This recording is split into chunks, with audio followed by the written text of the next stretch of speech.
Hello বন্ধুরা, কেমন আছো? আশা করি আছো ভালো। আমিও এখন ভালো আছি, ছেলেও সুস্থ আছে। দেখতেই পাচ্ছ সকালবেলায় 10টা নাগাদ রেলিটা বেরিয়েছিল, তো ওর পাপা গেছিলো বাজার করতে, সেখানে ও এই ভিডিও ক্লিপটা তুলে রেখেছিল।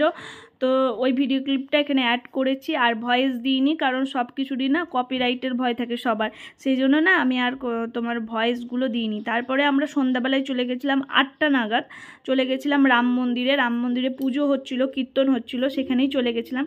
আমি রান্না বান্না সব কিছু করে চলে গেছিলাম, যাতে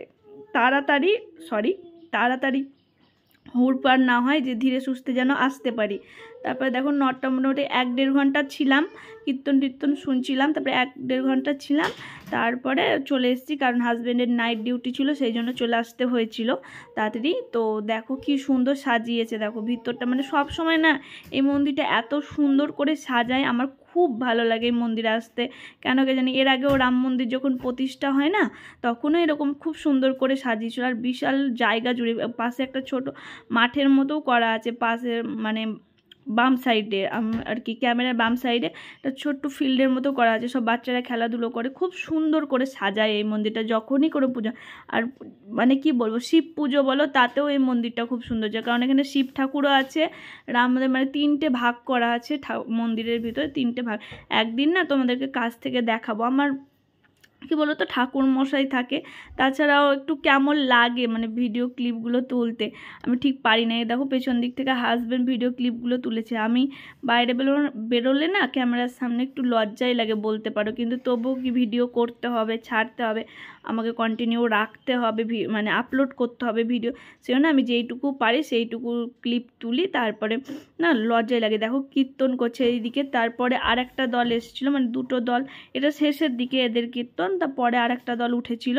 তো দেখো ওর পাপাকে বলছি যে আর ভিডিও করতে হবে না, ও দেখো ভিডিও করেছে, দেখো মানে ভিডিও ক্লিপটা ভাবলাম যে গানগুলো দেব, কিন্তু যদি বাই চান্স কপিরাইট পড়ে যায় ওই জন্য।